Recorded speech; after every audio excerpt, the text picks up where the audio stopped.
Premiere Pro is one of the world's most popular editing programs, but anybody who's new to the software will tell you that even the most basic things can be complicated at times. My name's Yadullah, you're watching Candid.Technology, and in this video, we're talking about how you can crop videos in Premiere Pro. So cropping videos in Premiere is actually quite simple. All you have to do is get your video clip down onto the timeline, and once you're there, just head over to the effects window. I'm just going to drag that in and search for the crop effect.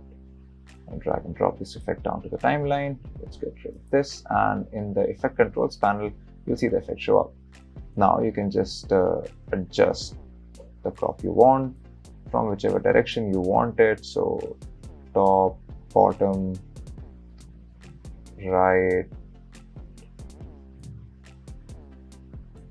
and that's all there is. You can also use masks to crop out a specific part of the video if you want, and that's how you crop videos in Premiere Pro.